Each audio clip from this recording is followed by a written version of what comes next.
स्वागत है आपका न्यूज 11 भारत में। आपके साथ मैं हूं शारिफ इब्राहिम। 11 स्पेशल देख रहे हैं आप, तो आइए शुरू करते हैं 11 स्पेशल में खबरों का सफर। सबसे पहले बात करेंगे एक और दाग की, जो झारखंड के माथे पर लगा मॉब लिंचिंग के रूप का यह दाग है। झारखंड में मॉब लिंचिंग की एक और घटना सामने आई है। दुमका में छेड़खानी के आरोप में एक व्यक्ति को भीड़ ने मार डाला है। तालझारी थाना क्षेत्र में पेड़ पर बांधकर सुरेश यादव नामक व्यक्ति की ग्रामीणों ने इतनी पिटाई की कि उसकी मृत्यु हो गई। में एक और मॉब लिंचिंग, दुमका में एक व्यक्ति की हत्या, पेड़ से बांधकर भीड़ ने मार डाला। झारखंड में एक और मॉब लिंचिंग घटना सामने आई है। दुमका के तालझारी थाना क्षेत्र में भीड़ ने एक व्यक्ति की पीट कर हत्या कर दी।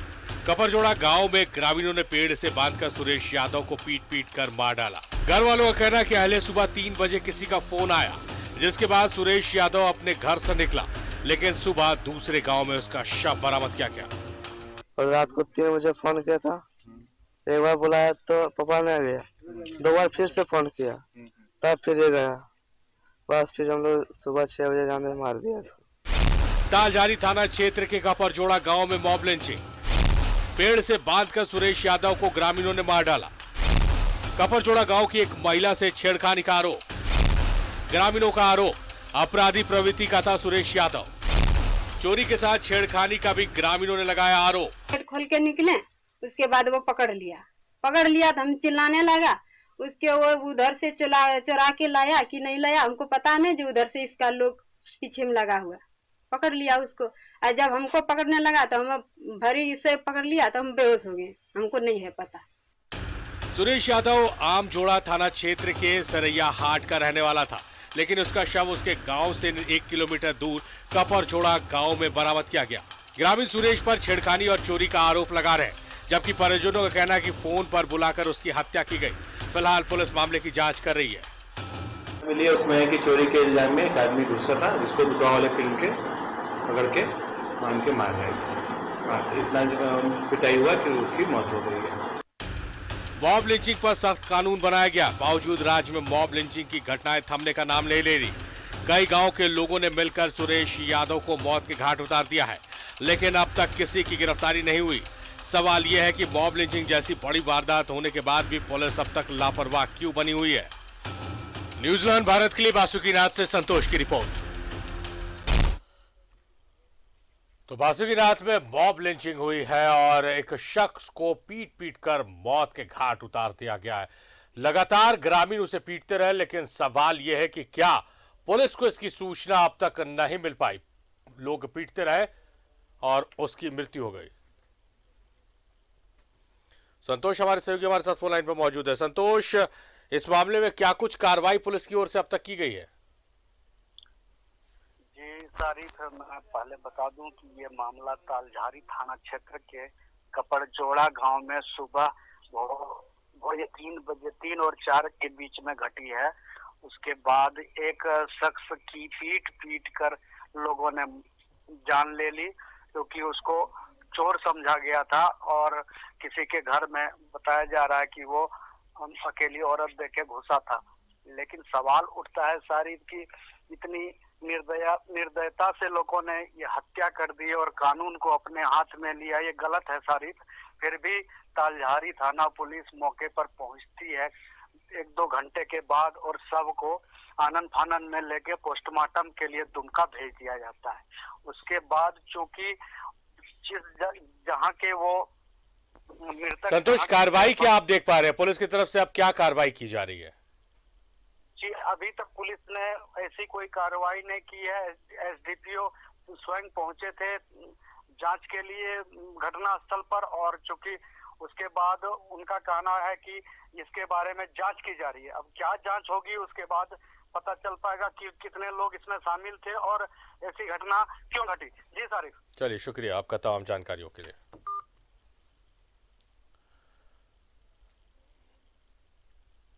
तो अब हमारे सहयोगी इमरान भी हमारे साथ रांची से लाइव जुड़े हुए हैं न्यूज रूम से, सीधे उनका रुख करते हैं। इमरान, लगातार झारखंड के माथे पर मॉब लिंचिंग के दाग लगते जा रहे हैं और जहां अपराध होता है, चलिए ये माना जाए कि पुलिस कहती है कि पुलिस हर वक्त हर जगह मौजूद नहीं रह सकती है, लेकिन एक शख्स को पेड़ पर बांध के मारा जा रहा था। घंटों लगे होंगे उसके मरने से पहले। क्या इस दौरान भी पुलिस को इसकी सूचना नहीं मिली? अगर पुलिस समय रहते पहुंच जाती तो आज हम इस खबर पर चर्चा नहीं कर रहे होते। देखिए बिल्कुल सारिफ, जिस तरह की घटना हुई है, पेड़ से बांध करके अगर किसी व्यक्ति की पिटाई की जा रही थी तो जाहिर सी बात है कि आसपास के लोग या फिर पुलिस के जो एसपीओ होते हैं, जो खुफिया तंत्र होता है, उसके माध्यम से पुलिस को ये जानकारी मिली होगी। गांव के सज्जन या किसी व्यक्ति ने ये जानकारी दी होगी, लेकिन सूचना देने में कितनी देरी लगी, सूचना पुलिस को मिलने के बाद पुलिस कितने देर में रिएक्ट किया और कितने देर में घटनास्थल पहुंचे, इसकी जांच होनी चाहिए। दूसरी बात जो कि सबसे महत्वपूर्ण है, मॉब लिंचिंग घटना हुई है। मॉब लिंचिंग की घटना तब होती है जब एक भीड़ के जो शिकार है वह व्यक्ति को मार दिया जाता है, मार डाल दिया जाता है। यहाँ पर भीड़ का कानून चलता है और इसी की घटना एक बार फिर देखने को मिली है। आज से कुछ दिन पहले भी एक घटना झारखंड में हुई थी और उसके बाद ये घटना कहीं ना कहीं बताने को काफी है कि जो भीड़ है वो कानून को अपने हाथ में ले रहे हैं और मॉब लिंचिंग की घटना जैसी वारदात को अंजाम दिया जा रहा है। सुरेश यादव पर भी वही इल्जाम लगे हैं जो पूर्व के कई मॉब लिंचिंग घटनाओं पर ये सारी चीजें देखने को मिली है, जो कॉमन चीजें थी जो सुनने सुनाने के लिए मिली है, जिसमें एक ही छेड़छाड़ का आरोप लगाया जाता है, दूसरी जो है वो चोरी का आरोप लगाया जाता है। इस घटना में भी यही देखने को मिला कि सुरेश यादव पर आरोप लगाया गया कि वो गांव की एक महिला के साथ छेड़छाड़ कर रहा था और चोरी की घटना में भी शामिल था। आपराधिक प्रवृत्ति के बताए जा रहे थे, लेकिन हालांकि पुलिस इस पूरी बिंदु पर जांच करी है कि सुरेश यादव सुबह के 4-5 बजे उस जगह पर क्यों पहुंचा, किस परिस्थिति में उनके साथ ये मारपीट हुई है और पूरी घटना क्या कुछ रही है, ये सारी जांच पुलिस कर रही है। लेकिन जो घटना हुई उसके बाद स्थानीय थाने ने भी साफ तौर से जानकारी दी है कि कहीं ना कहीं जब पेड़ से में बांध करके मारपीट की जा रही थी तो पुलिस की टीम मौके पर पहुंची और उसे घायल अवस्था में उठा करके हॉस्पिटल ले जाया गया, जहां डॉक्टर ने उसे मृत घोषित कर दिया। अब पोस्टमार्टम रिपोर्ट ये तय करेगी कि कितनी चोटें आई थी और किन किन जगहों पर चोटें आई थी जिसकी वजह से सुरेश यादव की मौत हुई है। चूंकि इस तरह की घटना के बाद सारे प्रशासन और पुलिस जो है स्थानीय वो मॉब लिंचिंग के जो घटना है उससे इनकार करते हुए 2-4 लोगों की रंजिश इस पूरी घटना को करार दे दिया जाता है और फिर इस तरह की घटना पर लीपापोती की जाती है। क्योंकि आज अब तक झारखंड में कई मॉब लिंचिंग की घटनाएं हुई हैं और इस मॉब लिंचिंग घटनाओं के बाद ये अक्सर ये देखा गया है कि जो मृतक होते हैं उस पर या तो चोरी के आरोप लगाए जाते हैं या छेड़छाड़ के आरोप लगाए जाते हैं या अवैध संबंध का आरोप लगाए जाते हैं और उसके बाद एक ग्रामीण का जो हुजूम होता है, जो भीड़ होती है, वो कानून को अपने हाथ में लेकर के मारपीट की घटना को अंजाम दिया जाता है। झारखंड पुलिस ने पहले भी कई बार मॉब लिंचिंग को लेकर के सुदूरवर्ती इलाकों में भी जागरूकता चलाई थी और देखा गया है कि जो मॉब लिंचिंग की जैसी जो घटनाएं हैं ज्यादातर वो रूरल एरिया में देखने को मिल रहा था। ऐसे में इन तमाम क्षेत्रों पर पहले से जागरूकता की कमी होती है। कभी डैन विसाई के नाम पर मौत के घाट उतार दिए जाते हैं तो कभी मॉब लिंचिंग के नाम पर मौत के घाट उतार दिए जाते हैं। तो एक बार फिर से झारखंड पुलिस के लिए चुनौती है कि आने वाले दिनों पर इस तरह की घटनाओं को लेकर स्थानीय लोगों को जागरूक करना होगा। अगर किसी व्यक्ति ने कानून को अपने हाथ में लिया, अगर किसी व्यक्ति ने किसी महिला के साथ छेड़छाड़ की है, इसके इज्जत आबरू के साथ खेलने की कोशिश की है, तो कहीं ना कहीं उनके साथ मिलकर के ये सारी चीजों को सॉर्ट आउट करनी होगी। गांव में मुखिया है, पंचायत है, सरपंच है, कई विंग होते हैं जो सोशल एक्टिविस्ट के रूप में समाज में मौजूद होते हैं, उनसे संपर्क साधना होगा। लेकिन इस तरह की घटना को बढ़ावा नहीं दिया जा सकता है। इस तरह की घटना में जब तक लोग शामिल हैं, जितने लोग शामिल हैं, उनको अगर कड़ी सजा नहीं मिलेगा, एग्जाम्पल पेश नहीं होगा, तब तक हम इस तरह की घटनाओं को हम रोक नहीं सकते हैं। कई देश में कई ऐसे बड़े कड़े कानून हैं, इसके बावजूद जो लोग हैं वो अपने हाथ पर कानून ले रहे हैं। झारखंड सरकार ने मॉब लिंचिंग को लेकर के कड़ा कानून बनाया, लेकिन इसी कानून से बचने के लिए जो लोग हैं वो तरह तरह के हथकंडे भी अपनाते हैं। इसलिए एग्जाम्पल पेश करने होंगे कि मॉब लिंचिंग की घटनाओं पर शामिल जो लोग हैं उन पर कठोर जो है वो कार्रवाई की जाए और आने वाले दिनों पर सारी चीजें दिखनी चाहिए। साथ ही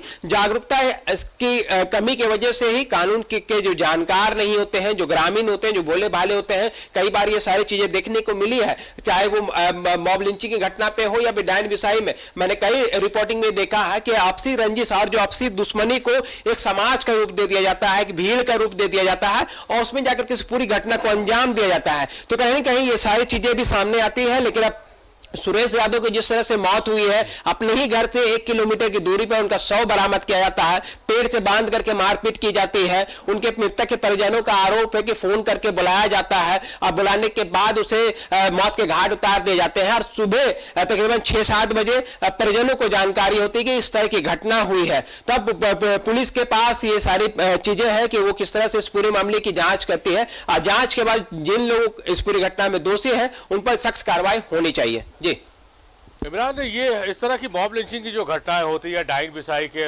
नाम पर किसी महिला को प्रताड़ित करना, आपने बिल्कुल सही कहा कि आपसी रंजिश का मामला होता है। कई बार आता है कि जमीन हड़पने की नीयत से एक षड्यंत्र रचा जाता है या किसी विधवा को बदनाम करने के लिए और उसके चरित्र पर उंगली उठाई जाती है और फिर उससे पीट पीट कर मौत के घाट उतार दिया जाता है। ये मॉब लिंचिंग की घटनाएं या डाइन बिसाई के जो हत्याएं होती हैं इमरान, कहीं ना कहीं इसमें पूरी जिम्मेदारी प्रशासन की है।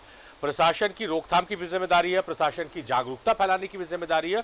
और ऐसी घटनाएं हो रही हैं तो गांव में कोई भी ऐसा शख्स नहीं है जो पुलिस पर विश्वास करता, कानून व्यवस्था पर विश्वास करता, वो पुलिस को सूचना दे। पुलिस का अपना खुफिया तंत्र होता है।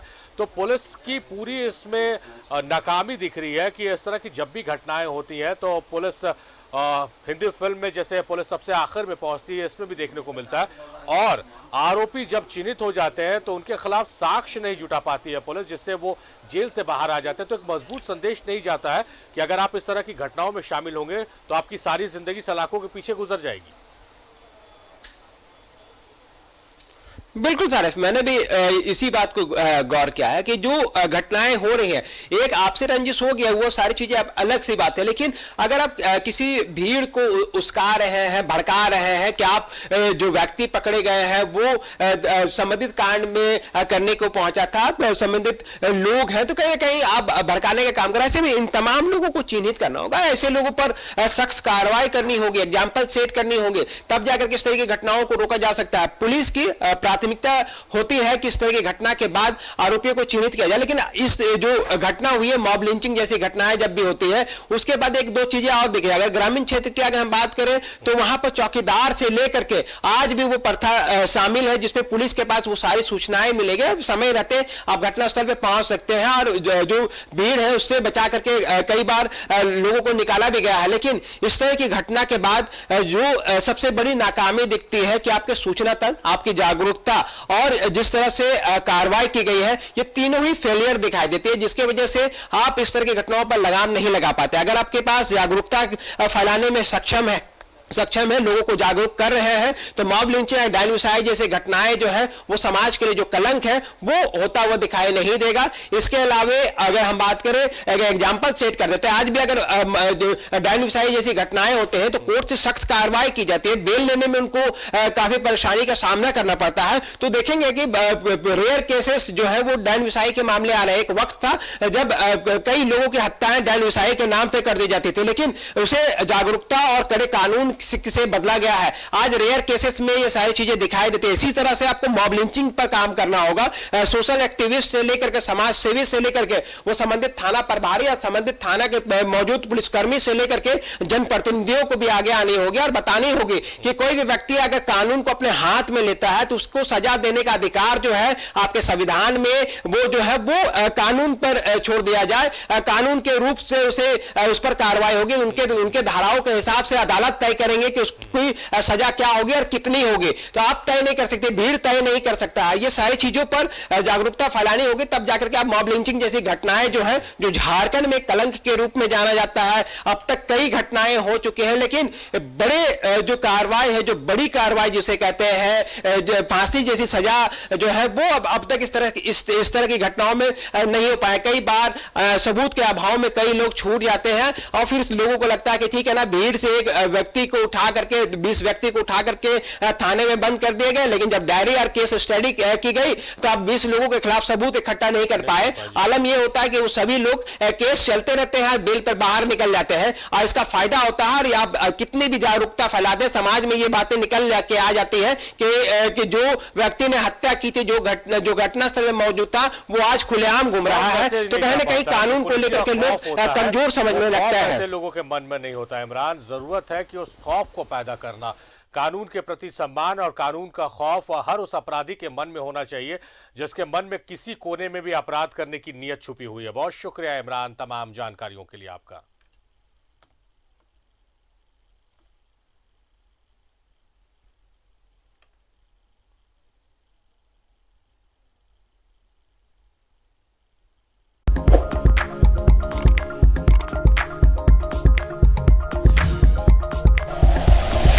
Like and share videos, subscribe करें हमारा चैनल और प्रेस करें बेल आइकॉन। न्यूज़ 11 भारत, सच है तो दिखेगा।